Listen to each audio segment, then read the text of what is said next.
തടഞ്ഞുവെച്ചിരിക്കുന്ന ഇറാന്റെ ആസ്തികൾ കണ്ടുകിട്ടുമെന്ന അമേരിക്കൻ നിലപാടിന് മറുപടിയുമായി പശ്ചിമേഷ്യൻ കടലിടുക്കിൽ വൻ യുദ്ധഭീതി വിധിച്ച ഇറാന്റെ നിർണായക സൈനിക നീക്കം. തങ്ങളുടെ കടുത്ത മുന്നറിയിപ്പുകൾ അവഗണിച്ച് സഞ്ചരിച്ച 3 കൂറ്റൻ എണ്ണക്കപ്പലുകളെ ലക്ഷ്യമിട്ട ഇസ്ലാമിക് റവല്യൂഷണറി ഗാർഡ് കോർപ്സ് അതിശക്തമായി പ്രഹരമേൽപ്പിക്കുകയും അവയുടെ ഗതാഗതം പൂർണ്ണമായും തടയുകയും ചെയ്തു. ലോകത്തിലെ ഏറ്റവും സുപ്രധാനമായ എണ്ണപ്പാതയായ ഹോർമുസ് കടലിടുക്കിൽ വെച്ചാണ് ഇറാന്റെ സൈനിക വിഭാഗം കപ്പലുകൾക്ക് നേരെ ആക്രമണം അഴിച്ചുവിട്ടത്. ഇതോടെ ഗൾഫ് മേഖലയിലുടനീളം സമാനതകളില്ലാത്ത സുരക്ഷാ ആശങ്കയും നയതന്ത്ര അനിശ്ചിതത്വവുമാണ് ഉടലെടുത്തിരിക്കുന്നത്. അമേരിക്കൻ പ്രസിഡന്റ് ഡൊണാൾഡ് ട്രംപ് അടുത്തിടെ മുന്നോട്ട് വെച്ച വിവാദപരമായ ഒരു നിർദ്ദേശമാണ് ഇറാന്റെ ഈ കടുത്ത പ്രതികാര നടപടിക്ക് നേരിട്ട് വഴിവെച്ചത്.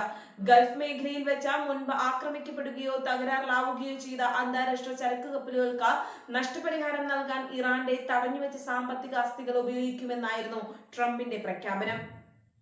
അമേരിക്കയുടെ ഈ നീക്കത്തെ തികച്ചും അനധികൃതവും തങ്ങളുടെ പരമാധികാരത്തിന്മേലുള്ള കടന്നുകയറ്റവുമായി കണ്ട ടെഹ്റാൻ പ്രഖ്യാപനം പുറത്തുവന്ന നിമിഷം മുതൽ കടുത്ത പ്രതിഷേധമുയർത്തിയിരുന്നു.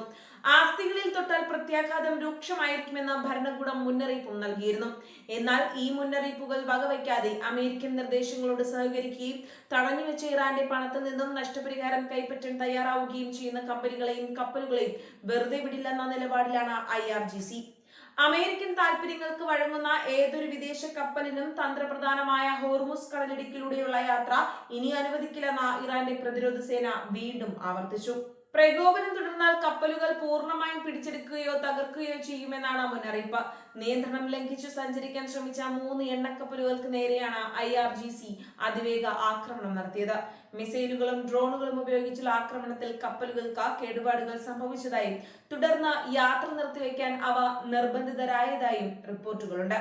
ഹോർമുസ് കടലിടുക്ക് വീണ്ടും ഒരു യുദ്ധക്കളമായി മാറിയത് ആഗോള സാമ്പത്തിക വ്യവസ്ഥയെയും എണ്ണ വിപണിയെയും നേരിട്ട് ബാധിച്ചിരിക്കുകയാണ്. വാർത്ത പുറത്തു വന്നതിന് തൊട്ടു പിന്നാലെ അന്താരാഷ്ട്ര വിപണിയിൽ ക്രൂഡ് ഓയിൽ വിലയിൽ വൻ വർധനവ് രേഖപ്പെടുത്തി. ലോകത്തിന്റെ വിവിധ ഭാഗങ്ങളിലേക്ക് ദിനംപ്രതി ദശലക്ഷക്കണക്കിന് ബാരൽ ക്രൂഡ് ഓയിൽ കൊണ്ടുപോകുന്നത് ഈ ഇടുങ്ങിയ കടൽപാതയിലൂടെയാണ്. അതിനാൽ തന്നെ ഇവിടെ ഉണ്ടാകുന്ന ചെറിയൊരു തടസ്സം പോലും ആഗോളതലത്തിൽ വലിയ ഊർജ പ്രതിസന്ധിക്ക് കാരണമാകും. വരും ദിവസങ്ങളിൽ തങ്ങളുടെ കപ്പലുകൾക്ക് നേരെ ഇനിയും ആക്രമണം ഉണ്ടായേക്കാമെന്ന ഭയത്തിൽ അന്താരാഷ്ട്ര കപ്പൽ കമ്പനികൾ കടുത്ത ആശങ്കയിലാണ്. പല വൻകിട കമ്പനികളും ഹോർമുസ് വഴിയുള്ള സർവീസുകൾ താൽക്കാലികമായി നിർത്തിവെക്കാനോ ദീർഘദൂര ബദൽ മാർഗങ്ങൾ തേടാനോ ആലോചിക്കുന്നു. ഇത് ചരക്കുകൂലിയും ഇൻഷുറൻസ് നിരക്കുകളും കുതിച്ചുയരാൻ കാരണമാകും. വികസന രാജ്യങ്ങളിലെ സാധാരണക്കാരെ മുതൽ വികസിത രാഷ്ട്രങ്ങളിലെ വ്യവസായ മേഖലയെ വരെ ഒരുപോലെ ബാധിക്കുന്ന വിലക്കയറ്റത്തിലേക്ക് ഇത് നയിച്ചേക്കാം. കടലിൽ ഇറാന്റെ ഭാഗത്തു നിന്നുണ്ടായ ഈ പുതിയ ആക്രമണത്തെ അമേരിക്കൻ വിദേശകാര്യ വകുപ്പും പാശ്ചാത്യ ശക്തികളും രൂക്ഷമായ ഭാഷയിൽ അപലപിച്ചു. അന്താരാഷ്ട്ര കപ്പൽ ഗതാഗതത്തിന് തടസ്സം സൃഷ്ടിക്കുന്നത് അനുവദിക്കാനാവില്ലെന്നാണ് അമേരിക്കയുടെ നിലപാട്. ഹോർമുസ് കടലിടുക്കിലെ തങ്ങളുടെയും സഖ്യകക്ഷികളുടെയും വാണിജ്യ കപ്പലുകൾക്ക് സുരക്ഷ ഉറപ്പാക്കാൻ അമേരിക്കൻ നാവികസേന മേഖലയിൽ പെട്രോളിംഗും നിരീക്ഷണവും കൂടുതൽ ശക്തമാക്കിയിട്ടുണ്ട്. ഇത് ഇരു വിഭാഗങ്ങളും തമ്മിൽ നേരിട്ടുള്ള സമുദ്ര പോരാട്ടത്തിന് വഴിവെച്ചേക്കാം. അമേരിക്കയുടെ ഉപരോധ തന്ത്രങ്ങൾക്കും സാമ്പത്തിക സമ്മർദ്ദങ്ങൾക്കും മുന്നിൽ അടിയറവ് പറയാൻ തങ്ങൾ തയ്യാറല്ലെന്ന വ്യക്തമായ സന്ദേശമാണ് കടലിലെ ഈ പവർ ഡിസ്പ്ലേയിലൂടെ ഇറാൻ ലോകത്തിന് നൽകുന്നത്. പശ്ചിമേഷ്യയിൽ നേരത്തെ നിലനിന്നിരുന്ന സൈനിക പിരിമുറുക്കങ്ങളെ പുതിയൊരു ആഗോള പ്രതിസന്ധിയിലേക്ക് മാറ്റിമറിക്കുന്നതാണ് IRGCയുടെ ഈ വിട്ടുവീഴ്ചയില്ലാത്ത സൈനിക നീക്കം. മേഖലയിലെ മറ്റ് ഗൾഫ് രാഷ്ട്രങ്ങളും ഈ സംഭവ വികാസങ്ങളെ കടുത്ത ആശങ്കയോടെയാണ് നിരീക്ഷിക്കുന്നത്. തങ്ങളുടെ അതിർത്തികളിലെ സമാധാനാന്തരീക്ഷം തകർന്നത് സ്വന്തം വ്യാപാരത്തെയും വികസനത്തെയും ബാധിക്കുമെന്ന് അവർ ഭയക്കുന്നു. സമാധാനപരമായ നയതന്ത്ര ചർച്ചകളിലൂടെ വിഷയം പരിഹരിക്കാൻ അന്താരാഷ്ട്ര മധ്യസ്ഥരും ഐക്യരാഷ്ട്രസഭയും ശ്രമങ്ങൾ നടത്തുന്നുണ്ടെങ്കിലും ഇരുഭാഗത്തു നിന്നും ഉണ്ടാകുന്ന കടുത്ത നിലപാടുകൾ ഇതിന് തടസ്സമാകുന്നു.